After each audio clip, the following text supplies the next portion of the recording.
That's good. So, it works so well. Dennis, Merry motherfucking Christmas, motherfucker. Getting there, man. Getting there. Here we are. Heavy scene in these parts. Heavy scene. Heavy scene? Heavy scene. We got both the grandparents with the COVID. Oh, shit. Both of them one of 11 in their 179 bed facility. Grandpa fell down, and while he was being checked into the hospital, not because he had COVID symptoms, but because he bumped his head. Right. They were going to give him a COVID test. He said, I had 2 in the past 2 weeks, both negative, and they said, it's protocol. You can't come in here without it. And he had it, but no symptoms. Mickey was with him for 9 hours that day. Jesus. Thankfully, in an N95 mask rather than any cheaper version. And assiduous about washing her hands and whatnot. But she now is home, and she is quarantined in the house, and also, as much as possible, quarantined from me. Right. Her own bathroom, her own entrance, her own chair. She doesn't touch the food. I do all the cooking. She doesn't come in the kitchen. Man. And we just found out 15 minutes ago that they tested Grandma, who, unlike Grandpa, Grandpa's a big dude. And while he's got his ailments at the ripe old age of 90, Grandma, on the other hand, has gotten weaker and weaker. Grandpa with no symptoms, and then Grandma gets it, and how does she feel? And it comes back, she feels okay. There don't seem to be any symptoms. Who knows? God knows. It's a thing that's going to take hold. But once you have it, you just wait. So it's very precarious here. Jeez. So thank you for the only belly laugh of the day. Yeah, Jesus. Which it's so... here's the spirit here. It's optimism. Yeah. It's thank God everybody's feeling all right, even though they tested positive. And thank God we've got a home that can be divided up like that without much trouble. I've got a 5-foot sliding door that separates my bedroom, where I sleep most of the time, at odd hours, which when you're getting my age, odd hours is what you grab. Right. And so that gets sealed off. And then the rest of the house, you want to circulate air as much as you can. So she's wearing a mask when I'm anywhere near her. We had been in the same room twice. And then good 8 to 10 feet apart, both with masks on. Right. Right. Wow. Frequently washing hands. And so Christmas is canceled. Fucking A. Postponed until into January with all of our children and grandchildren. So you were going to have Christmas had this not happened? All day Christmas Day.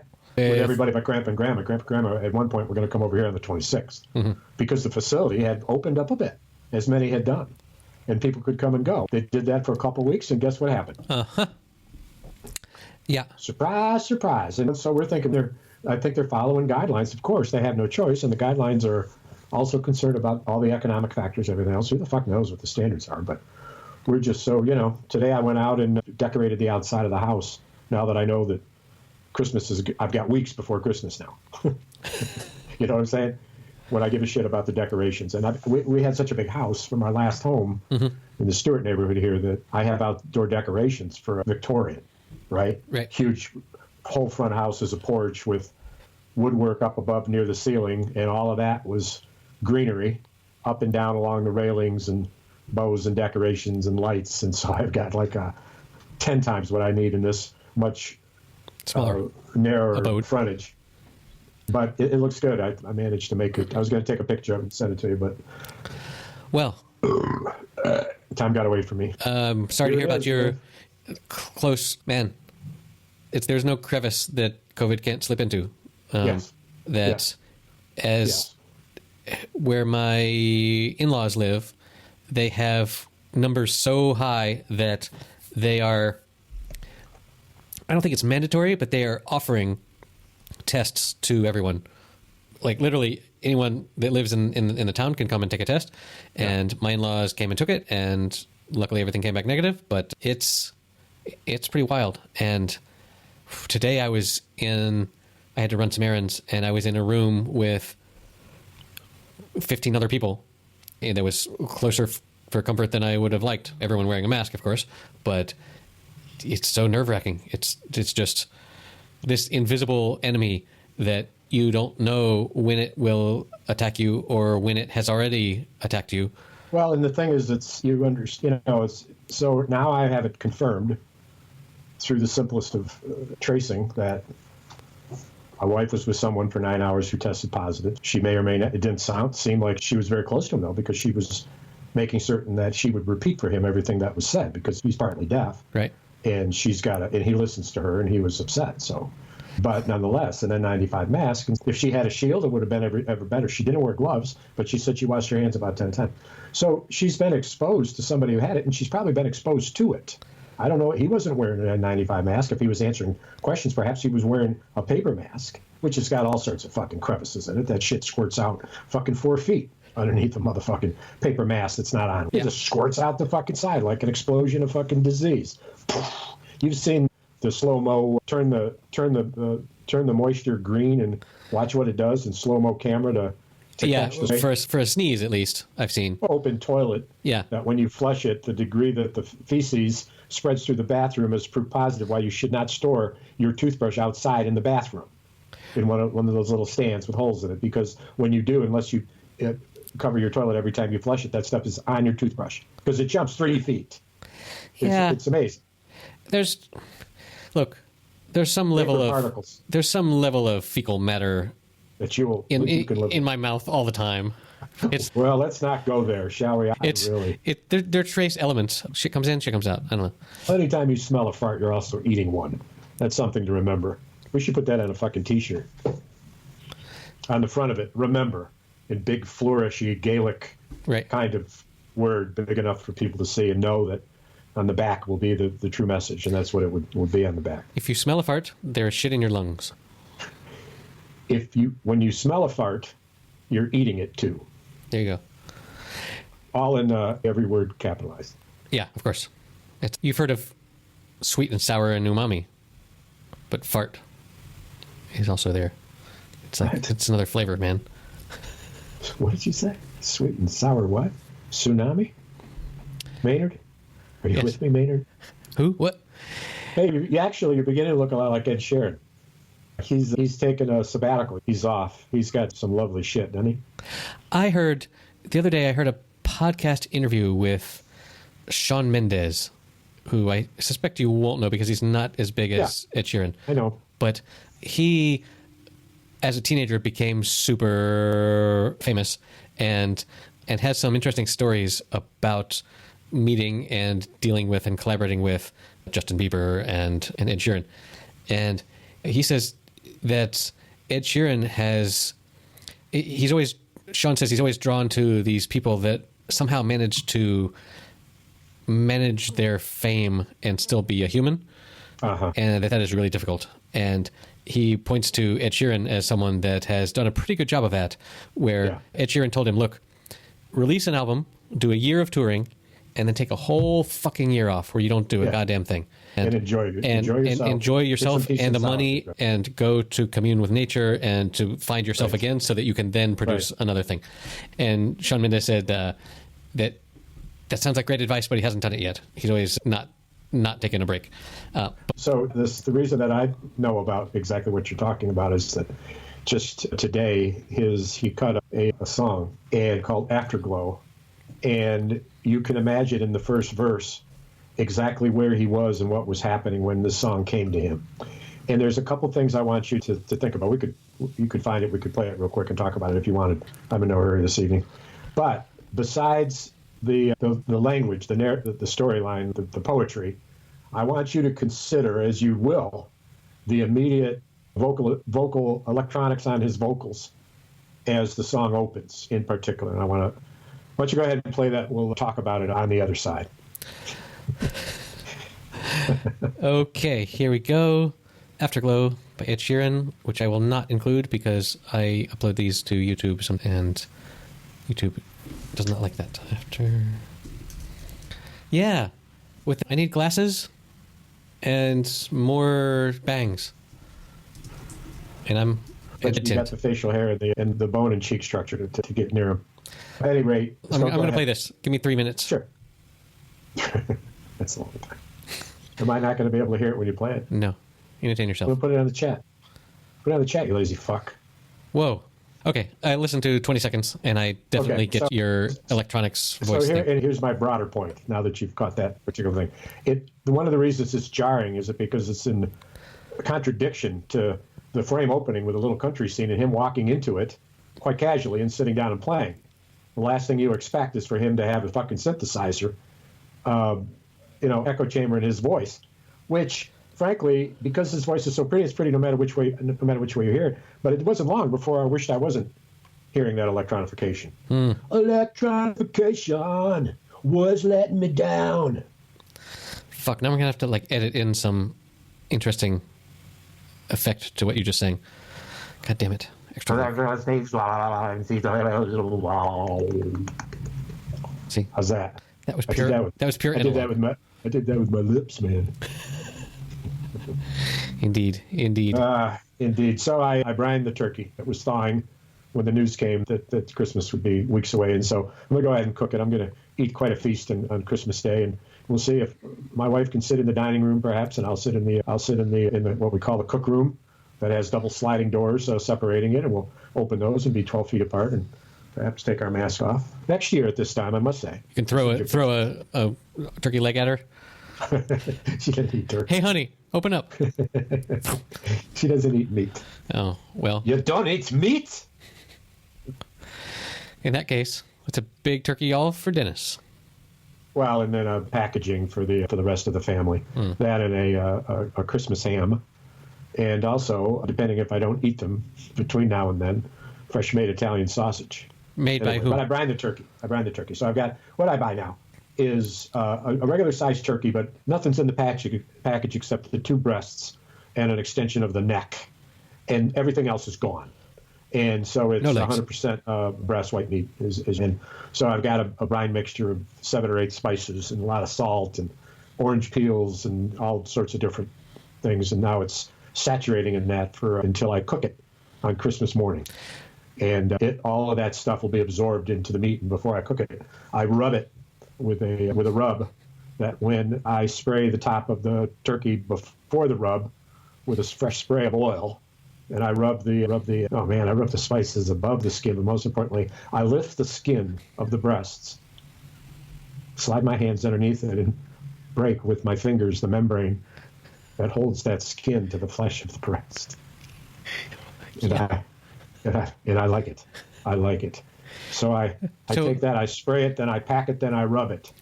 I spray it, and I pack it, then I rub it. And I rub it again and again. And then after it's all rubbed, I take that spray and I spray it again. And I stick it in the oven and I put it on high. And next thing I know, it's baking by and by. So you prefer white meat? No, not necessarily. I prefer cooking it. I prefer cooking turkey this way. Most people would take a bountiful of white meat over dark meat. Very few people, actually, in my experience, will have just dark meat. I love dark meat. In fact, cooking chicken thighs rather than turkey thighs are a bit immense. It's like the cavemen felt when they were like cooking a hunk of brontosaurus knuckle. Right. Wow, that's a lot of grizzle there. So you're not a white meat supremacist? No, not at all. But I got to have my white meat, and I got to have it covered with gravy. Yeah, and I got to have a lot of leftover, because what I like to do is take a loaf of fresh bread that when you pull it out and you squeeze it, it's soft to the touch, and I just lather that up with some mayonnaise and salt it and pepper it and lay a hunk of lettuce on it, then splash it about 2 layers thick with strip turkey breast, and then do the same on the other slice. Put it down on a plate, and before I cut it, I squish it down with my hands, and I cut it, as most people do, diagonal to the bread. And as you age, the likelihood of you cutting it that way rather than in half, the vertical horizontal axis, increases. And it's your challenge to tell me why. First of all, I want to say this is our sexiest episode yet. All of this white meat massaging breast stuff is for you. Is very exciting. I imagine as I was speaking, you were picturing my hands underneath your T-shirt. Well, separating the membrane that has occurred there since you haven't showered since March of 2019. I showered in May. Oh, I mean, fuck you. March of 2020. I didn't mean to add a year. I've showered 4 months ago. Don't. What the fuck? Let's see. Cutting it. We do that for children because cutting the square diagonally. I don't know. It fits nice. It's nice. It's a nicer bite into the mouth with a corner than if you with the 45-degree angle than with the 90-degree angle. And so connect that with age. And with age, your mouths don't. You old folk, it's hard to open your mouth to get a bigger piece in, or you more align Your with... eating and swallowing structure has been compromised over the years. So you want smaller bites to Yes. chew. I'm just going to take a little bite out of this sandwich. Wait a minute. You cut it on the vertical horizontal axis. I fucking hate that. Let me show you how to cut this sandwich. Diagonal, 45 degrees. There we go. And the bite. So still, though, you've got one of the corners that's at a 90 degree angle. But I guess as you are nibbling down on it, you can... Exactly. You end up creating what in fact looks like a baseball diamond. Round at the front and actually 3 bases out. A diamond upon a semicircle. And with that, the blessed bread is eaten. And must remind us of the baseball Jesus. Baseball Jesus. Baseball Jesus. Just baby Jesus. He was the shortstop that saved the game. Play shortstop and long field at the same time. Deep field. Smoking Jesus. Whoa, I don't know about smoking. Smoking's bad for you. Fake news.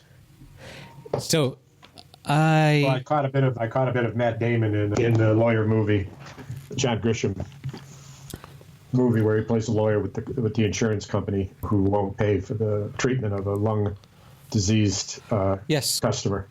The name of it is the shit. Why can't I remember that? No, I remember that. The Rainmaker. The Rainmaker, which I always confuse with the Rain Man. So whenever I see Rainmaker, I click on it. I think I'm going to watch Dustin Hoffman and Tom Cruise in Rainmaker, which I think is one of Cruise's best movies, frankly. Yep. And so he's made a bit of news lately. He's heard about this. As screaming and swearing because he was witnessing people that were closer than the required 6 feet, and apparently they were like 5 feet, and it ended up he did it twice, and people literally quit. And the producers and the director said, you know what, we're going to take a break. And then one of his supporters who works in the cast with says that it was a publicity stunt and is vilifying Cruise for being this or that or the other. And it's, you know what, spare me the fucking drama, okay? Hey, Fat Tire tonight. Fat Tire tonight. I moved on. I moved away from Schmittix. What happens after... If I drink that beer, how long have I been drinking Schmittix? You probably know this because I talk about it. 6, 7 months, something like that. If not years, yes. Before that, I was more eclectic. But then I went exclusive. Maybe not even that long, 3 months. But I needed to change. So here we are. And I did receive my... You're just not a monogamous sort of beer drinker. Beer drinker. You want to experiment here and there. See what... Right. Play the field. Right. See what's out there. Right. You want to get locked down. Right. We ain't moving in. No, you're not moving in. No, and here, I put your toothbrush in a plastic bag. Take it put it in your purse. Don't leave it here. Certainly don't leave it out in the where you can get shit particles on it. I meant to tell you that back in the day, I remember we were in our farmhouse somewhere and had a television set in a main room, and the television set was going wild, and the kids were wild, and my wife was wild, and she was really complaining at me about something, and it was pretty intense. And I looked around the room, and I aimed the clicker at the television set and clicked off the TV set. And swear to God, I swirled toward her and clicked it toward her. And when it didn't work, I remember distinctly looking at the clicker. What's wrong with this thing? I wonder what? Why can't this turn my wife off too? What? That's funny. She was, and as I'm sure she's righteous. Oh, speaking of righteous, I needed to tell you this, and so it's a good time, given that it's Christmas. Let me see if... Praise Jeebus. So Dennis is showing me a drawing, I think, of... Looks like the Virgin Mary is kneeling and praying, and there's some sort of angel that is holding up a thing, and there's a dove. Angel Gabriel coming to her in the spirit. And taking her, in fact, to heaven. A full embodied human being. Right. And it's called the Annunciation. Assumption. Assumption. Yes, that is a holiday in Spain. That there's a day. And a holiday we celebrated as Catholics in my younger years. With mandatory church service. I went to church sometimes 6-7 times a week. I was an altar boy. You've heard the stories, I'm sure. I remember throwing a shoe at a nun, yes. No. That was cool. Catholic high school. This was different. Okay. This was going from the school the church was right next to the school, and there was a little outdoor breezeway that connected the two. So when you did the 6 a.m. mass, as you were done with math, you went out the back of the church, which emptied into the courtyard, went across the courtyard, and went up the steps and went into your classroom. And then I would turn right, and I'd go 3 classrooms up to the classroom in the back.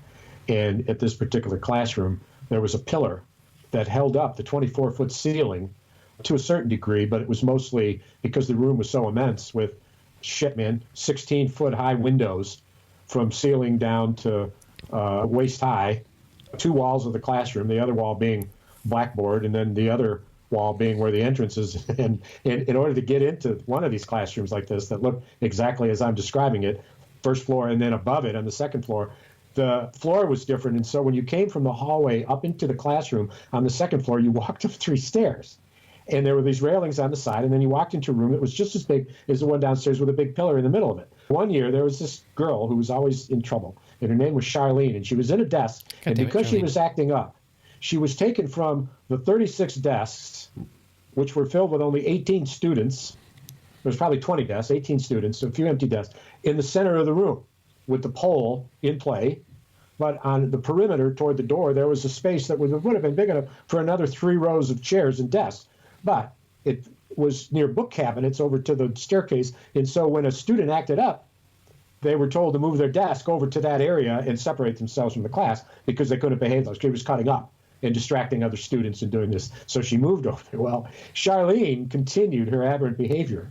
And when this teacher, nun, turned her back to write something on the board, almost perfectly silently, Charlene would edge her desk closer to the nun, which inadvertently to her got her closer and closer to that staircase. And inexplicably and totally predictably for everyone in the class, after about an hour of her scooting this desk, she did, in fact, get a leg of the desk to go down the stairs. No. And because the desks and the chairs were connected, she ended up pretty much upside down, legs entangled, and blocking any rescue efforts from within by the bottom of the desk. And there was absolute chaos. There was and we ran by messenger. There weren't phones that the nun could have picked up a phone like you would in the later years. And this was the 1950s, early 60s. And so the messengers were the children. And in this particular room, there was a door to the other classroom. So you could get out and get a message, and the priest was called. And when the priest was called, that it was like, tell the principal to call Father, what was his name? Oh, shit, I'll remember it later. But when he showed up, you knew a lot of things. You knew by then everything would be cleared up. And what his real role was to go ahead and reassure us with a prayer. Right. And when he was done and the chaos was over, the nun would always turn to the priest and say, Father, would you bless us? And like a fucking troop of robotic Catholic soldiers, we would all stand up from our desk, kneel down, fold our hands, and take our blessing from the Father. Wow. And back in the day, it was in Latin. And the priest was dressed in a suit, a black suit. What a way to black control pants, humans. Black shirt, and just a little white tooth of a collar on it, and a jacket, a suit jacket. And so we always got the sense, and I learned in later years that this was actually true, that his life somehow was a little bit more complicated than just showing up and saying prayers for us.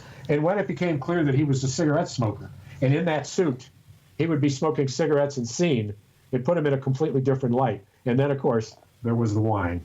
He did a good glass of wine. So when he filled the chalice, which was my job, to take the chalice, to take the glass, a little pitcher that had a stopper on it, a glass stopper on it. And I had a tray, and the guy next to me had a tray, and he had the oil, and I had the water, and then there was the wine that we had, and we would pour it over the priest's hands.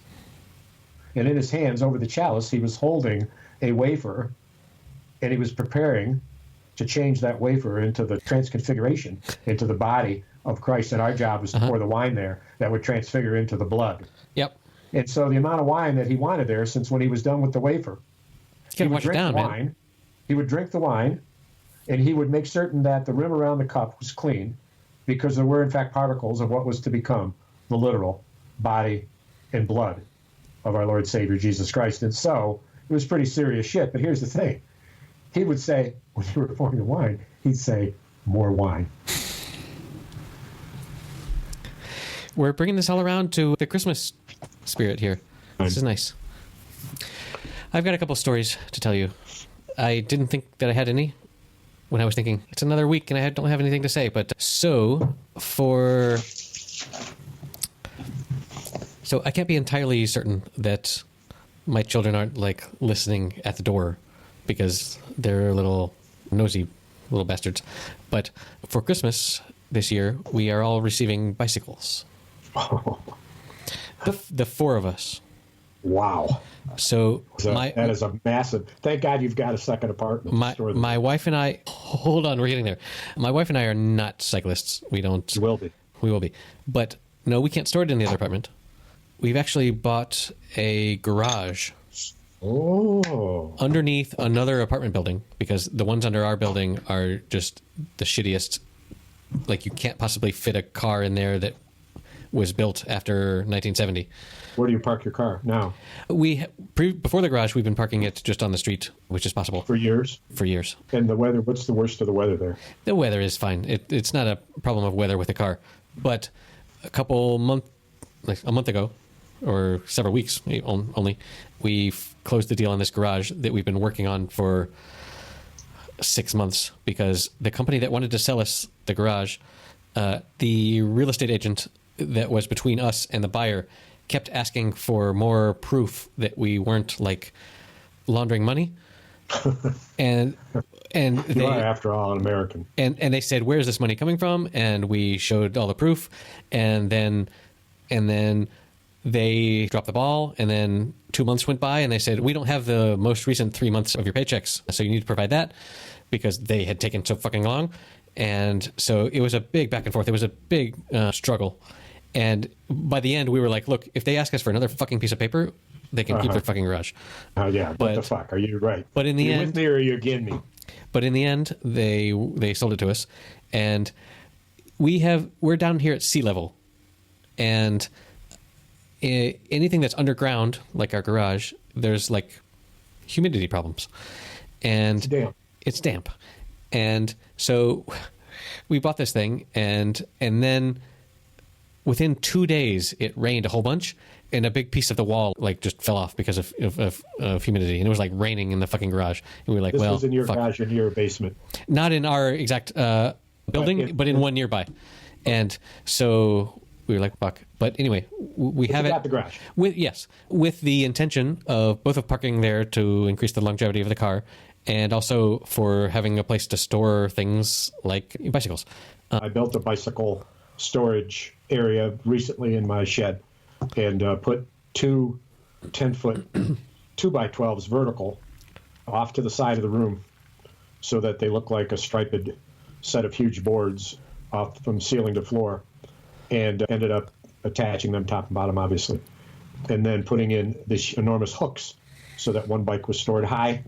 My wife's bike, which is useless, and mine, and one is stored low.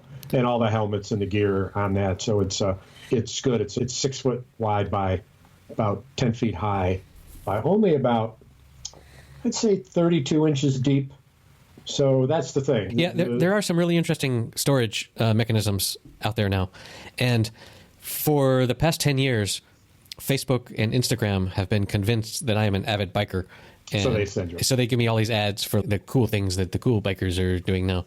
But anyway, and you laugh and you chuck and you say, if they only knew how fucking uncool I am, they would stop. Right. Sending these. They're wasting their gigabytes. So anyway, we went and we purchased 4 bicycles. 3 are new, but apparently there's a bicycle shortage. Like there's an international shortage. Bicycle shortage, right? Of new bicycles, and the local vendor did not have one in my size. Which is what? 36 inch? Manly is my size. Well, no, for you it'd be a 28 incher, given your little stubby little legs. Sure. It's odd that your torso is twice as big as your legs. You look like the fucking character in Moulin in Moulin Rouge. So played by. Anyway, it was a Therese Lautrec. To continue with my story. Therese Lautrec. Yes. And Maynard G. Krebs and Ed Sheeran. That's your look right now. So I don't mean to interrupt you. There was to tell your story. Go ahead. So we got one for the size of a large 7-year-old, 7 to 9, and baby bear. Right, baby bear. And the middle size actually works for both my daughter and my wife.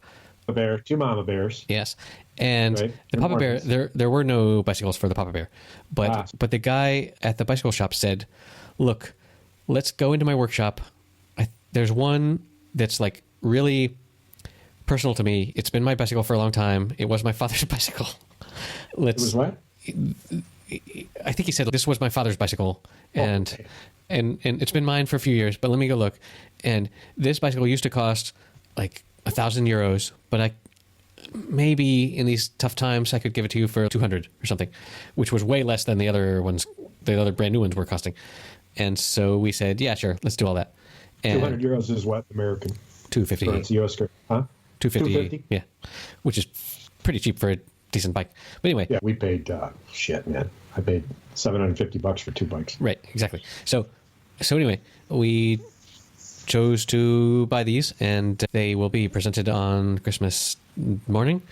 But where I'm going with this is that I acquired them 2 days ago, on December 22nd, and I moved them to the garage. But then I was like, I want to try out my bicycle. So I get on my bicycle and I pedal around. And my first realization is, okay, first of all, the chain came off in a weird way, right? So Of course it did. so I pedal. How many speeds is it? Give me a picture here. 10 speed? No, it's more like 3x7. I think they're all like 21 speed. Yeah. 1, 2, 3, then 1 through 7. Yeah, That's what I have. So I pedal back to the guy where I just took them from, and the thing is making this like noise as I'm doing so, and he gets it and he's like, "Why would you have this on the small gear and the small gear on the other one?" And I said, "Well, it fell off," and so he fixed it. And so then I went for a ride, and I realized, first of all, these are muscles that I haven't used in a long time. The whole "you never forget how to ride a bike" is true in that you don't fall over, but man, there's a bunch of extra skills. And was the seat set appropriately so that you didn't have a problem? That's usually the first I adjusted the seat. presents. I adjusted the seat, but the seat was set in a position that really freaking hurts after a while. It's not the position of the seat; it's the actual Exactly. seat itself. Right, I mean, exactly. it's there. I've got 2 pairs of shorts, one that are for long distance biking that are like a little wetsuit that has a amazingly effective padded rump area, and then I have a pair of what looks like khaki shorts with pockets that has, when you're washing them, it appears that you have a pair of shorts that has a built-in diaper, when in fact it's a pad. Right. For more casual biking. And this is what I learned, is that those are fine and great to wear, and it's a good thing to wear them. But at the end of the day, the bones of your ass are going to fucking hurt until they get used to that abuse. Right, exactly. Put that on a T-shirt. The front of it, remember. And then on the back of it. Yes. So that was yesterday. And then today I had to go run some errands in the nearby town. I had to go file some paperwork on this garage that we just bought. And normally I can't do that because my wife takes the car and I can't. And today was also the first day when my kids were on Christmas break. So I thought, I've got a bicycle now. I can go there in record time. Whew. Man, my ass hurts. Yeah. How far was it back and then forth? I guess in American, 2 miles there and 2 miles back. It's a little bit to on your second fucking day. And also it was pretty bumpy, and also just how terrifying it is to be riding on the line when cars are going by. It's pretty, like, there are some back roads, paths. It's got some danger to it. It's got some safety issues. Yes. Yeah, and you've got to be resolute, and you want to be shaking around because your bike is going too slow and your wheels are wobbling and going to and fro. Right. That is what happens just before you have a slow motion accident where somehow your wheel turns and your front leg gets caught in it, and you end up on your back with the bicycle covering part of your face, and you realize at fucking horror that you are in fact bleeding and that your pants are ripped and there's blood there too. I visualized all of that 1,000 times today. I wondered what your big huge Band-Aid on your forehead is right now as we speak, seems to come awry and is dripping a little bit of blood. So I wondered if maybe this had happened to you. But no, I bumped into a shelf. You cut yourself shaving. Shaving? I haven't shaved in a year. On your forehead? And you look at it, it looks like the fucking Sahara Desert. Oh yeah, I definitely If your hairline receded anymore, it would fucking give up. I definitely manscaped my forehead. Yes. So on a Christmassy note here, I have a little story to tell you. But go ahead. You weren't quite finished, were you? You had more to add to. No, I had another story, but you tell your story first, go and ahead. I'll go back to mine. So we've talked before about Joni Mitchell's "The River," and I don't know if we've talked specifically about how she opens the tune with a variation of Jingle Bells, which I've learned is done in a minor chord. And as she is opening this up, she builds toward the melancholy aspect of Christmas. And as folks know, it was after her difficult breakup with Graham Nash, and where the key phrases in the lyrics are, "I made my baby cry, I made my baby say goodbye," and it is for me that part of Christmas that is just in melancholy, a long winding river, and while you love Christmas, there's aspects of it that when Christmas is over, there's a reason that we get so happy with New Year's. Okay, Christmas is. The older I get, the more sad Christmas seems. Because it's this time where society is telling us, this is the happy time, this is the happy time, be happy now, this is the time to be happy. And the more pressure you get in that direction, the more, I wish my life was happier. I don't know. I understand why people are sad around Christmas. The other thing that you said, which for sure I've mentioned this in our episode a fucking year ago, but I'll say it again. Isn't that, I love the American thing where the New Year's is, yes, we're done with Christmas, we're having a rebirth into a new year, but here in Spain, we don't get that. Because here in Spain, we have two fucking Christmases. We have Christmas on the 25th, and then we have Christmas on the Epiphany. Which is January 8th? 12 days later, 6, I think. So not only, and we can't take our Christmas tree down until well after that. January starts, and I'm feeling okay, this is a new year, but like Christmas is still happening. And my kids expect presents on both days. So Spain is good on children over the holidays. So I have a spreadsheet where all the presents that are purchased are laid out, and then we separate which ones are on which day. I have a list, and I check it twice. Oh. And so yeah, it's tough. Christmas goes on forever. Think about that. That would be lyrics of a song we could sing. We'd make it up. Come on. Making a list and checking it twice? Yeah. Something about naughty and nice. Oh, you better watch out. You better not cry. You better watch out. I'm telling you why. That is super creepy. Santa Claus is coming to town. The whole idea of making a list, checking it twice, gonna find out who's naughty and nice. Santa Claus is coming to town. He knows when you've been stinking. He knows when you're a waste. He knows when you've been bad or good. So be good, for goodness sake. Oh, you better. So Bing Crosby comes to mind. He was a bastard, according to the biographies that you hear about him. A real prick. Most celebrities are, it seems. I don't know. There's a dark side to be sure. But those lyrics are like super creepy. Like, I mean, it's echoing. Been sleeping. It's echoing the evangelical God that knows when you are touching yourself and when you're doing whatever. So it's the capitalistic influence of music to make Christmas not in fact about Christ and the coming of Christ, but in fact about fucking snowmen, Santa Claus, and fucking reindeer. And those anti-Christian fucking songwriters, those like, who's the dude, the cowboy dude who wrote Rudolph the Red-Nosed Ranger, Gene Autry. Rudolph the Red-Nosed Ranger. Rudolph the Texas Ranger. Rudolph the Red-Nosed Ranger had a very shiny nose, and if you ever saw it, you would even say it blows. All of the other reindeers used to laugh and watch him drink. They never asked poor Rudolph, oh, why do you stink? Then one wicked Christmas Eve, Santa came to say, Rudolph, with your nose so bright, will you drink with me tonight? And Santa and Rudolph got shit-faced, riding all through the sleigh in the night. Rudolph the red-nosed reindeer got Santa, oh, to light the light. Rudolph the Red-Nosed Reindeer was written by Johnny Marks, Oh, who sang it, though? Gene Autry? who lived from 1909 to 1985. A hit for John Autry and others.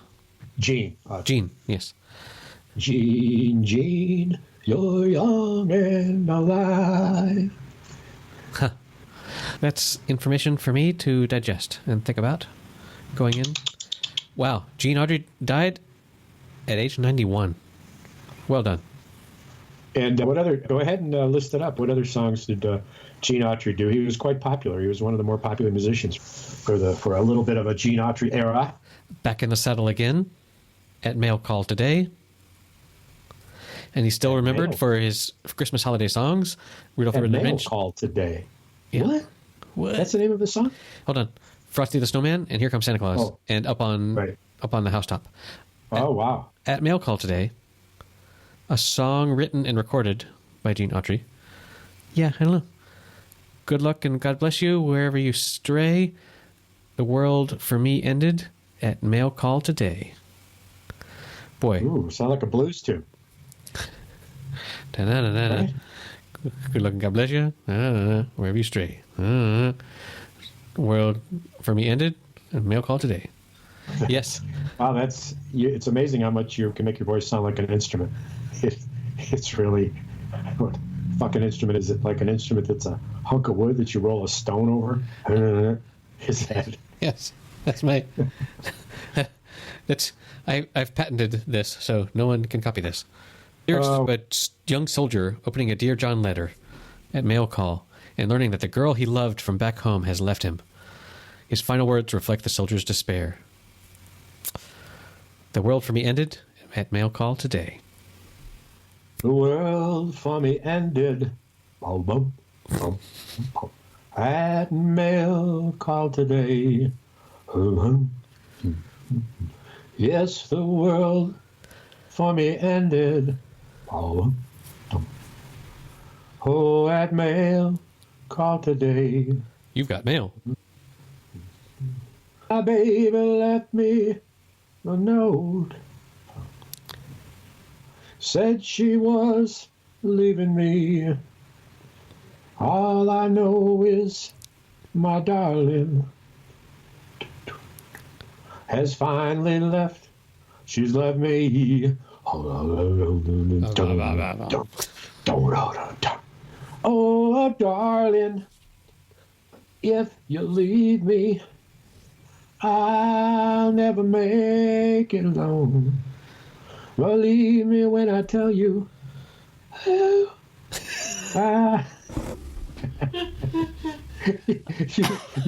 You wondered if I could hit that note. You were pleasantly surprised. Hey, my son-in-law, the engineer. Yeah. Did I tell you the story where Yes. we're recording and he's like, all right, that was great. Do it again. And we would record the same harp tune, the solo in this particular case. And I said, okay, go. And I had inadvertently turned my harmonica upside down. So the first note I played was as big a sound jerk as you could imagine. And so he took that snippet, that little second of sound, and he was cutting the track, the song we were working on. He was going to insert a track. He said, all right, let me show you what we have so far. And he opened with just the guitar and wanted to show me where the harmonica came in. And he played that off note, which was hilarious because he did it at unexpected times. He was very funny. Nice. It was very funny. But he keeps a little file of mistakes. And in one, I started laughing out loud because I'd done something that was terrible. And so he recorded the laugh and put it on a track and saved it and said, you never know when you need a good laugh. What a good lad. I have so many... I need to buy a new hard drive to fit all of my recordings of your mistakes. It's... So let the record show that there's only one of us that would define it as a mistake. And that one of us is which, again, I just wish that maybe we'll end up being videocast here because you're Adonis like body with the thinker, Rodin's thinker pose with that Maynard G. Krebs. Look, there it is. There it is. It's a mixture of the thinker and Bob Hope. It's kind of a... Alrighty then. Alrighty then. Merry fucking Christmas, motherfucker. Merry Christmas, little Eric. Little. Put your things up on the tree. Keep your decorations sterile before you put them on the tree. So the next time we talk, it will be New Year's Eve. Yeah, the way things work with the time, it's always Eve. Perfect. Yeah. Perfect. Hey, did you check out the shots of Jupiter and what was it? Saturn? Yeah. I could not see them from where I was, but no, we were clouded here. But the images that came back from the telescopes were. I thought maybe you'd seen them. Yeah. I've seen several. It was an important event. Well, that dates us. What episode do we have? You haven't given your perpetual reminder of where people can donate their... No, I do a recording at the end after I edit. I say, this has been episode number 90. Wow. Yeah. Wow. So 10 more episodes, and then we'll be what, Centaurian? We'll be a Centaurian episode. We'll be centaurs. But you're already halfway there.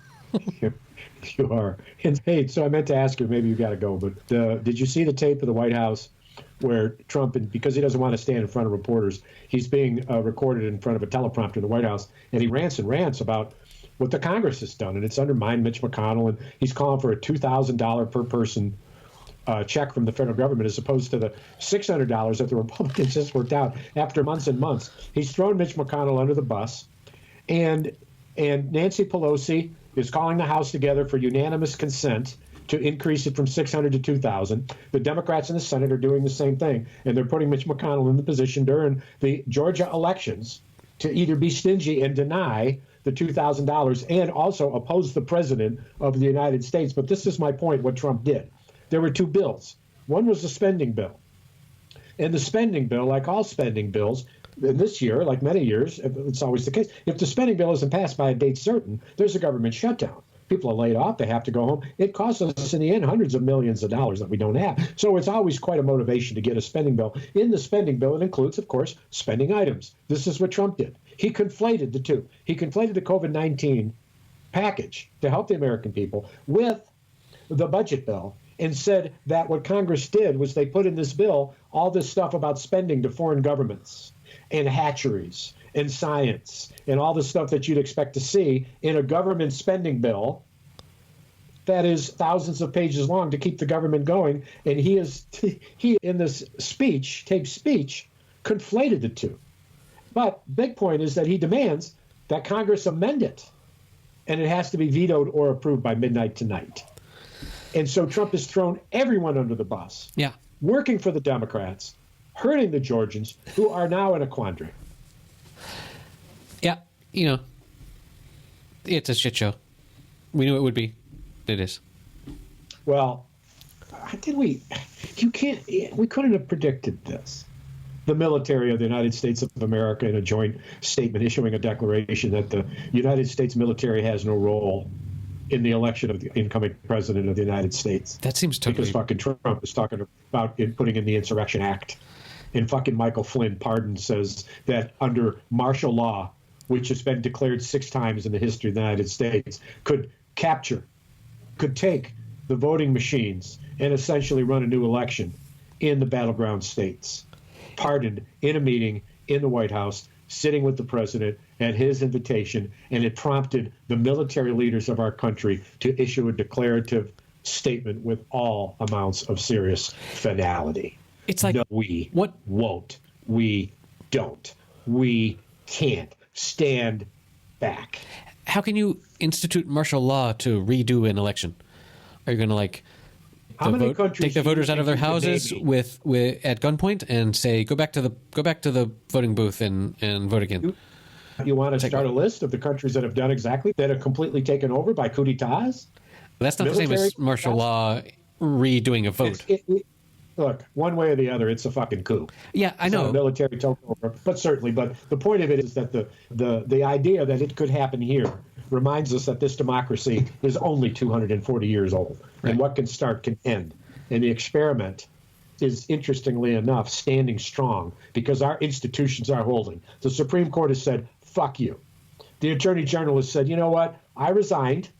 I worked out a resignation. I outsmarted you, Trump." So Barr resigns, has 2 weeks when it's all worked out that he's leaving, and then he says to the nation and his department, "Oh, by the way, there's no grounds for any election fraud, for any special counsel, for Hunter Biden, or any of this other stuff." And he, for the first time in his fucking tenure at the White House, doesn't have to worry about getting fired because he's already resigned, and it's effective in a couple of days. He will be gone by the time Trump puts out his self-serving in the future pardons. And the brilliance of Attorney General Barr, to time this. So while he was there for some of the egregious pardons today, he won't be there by the time Trump gets to the point of his own future criminality, federal criminality, and that of all of his children. Right. Barr is playing Trump like a fiddle. Barr and Putin and everybody. Yeah. Yeah. So you had some politics talking to you. It just, we're bearing witness here. So Right? I have a question. Can't stand, dude. It can't stand. It won't stand, dude. How long do you have to have a beard before you can stop playing with it when you're on a call? Because, I don't know. So answer yourself the question. When you're lying in bed, how long do you play with your pubis before you fall asleep? Not more than 4 hours. On a normal night. Which probably means for you that you're playing with your pubis while you're actually asleep. I imagine that goes for interesting dreams, trying to escape through thick forests, Yes. looking for the spiral tip of the cathedral up ahead, Indeed. That's wanting to enter that is and climbing up and climbing down and climbing up and all of climbing my down, dreams. Yes. climbing up, climbing down, and climbing up and climbing down. Right. That steeple. in the big boulders. Yeah. It The boulders at the base and the thick brush. There used to be a moat there, but now it's a bristly patch of prickly bushes. Those are the dreams that you have. You're Those tainting sweet my dreams. my friend. Hey, to a blessed and peaceful Christmas and Epiphany. Well, I'll speak with you before the Epiphany, but have Yes. a good Christmas. You too. Here's And- a toast of the fat tire to the mic. and I know how much you love that. may your family members be healthy. I'm dreaming Jesus. of a white Christmas. Ho, ho. Just like the Christmases I've known, where the treetops glisten and children listen Children don't listen. to hear sleigh bells. Hey, you know what I saw the other night? You got to watch this Oh, again. Jesus. The School of Rock. The School of Rock. We were wrapping it up. Okay. And here all we are. right. No, All right. whatever. Fine. Have a good Christmas, fucker. I fucking love you, man. Hey, man. To you and yours. God bless. Merry fucking Christmas.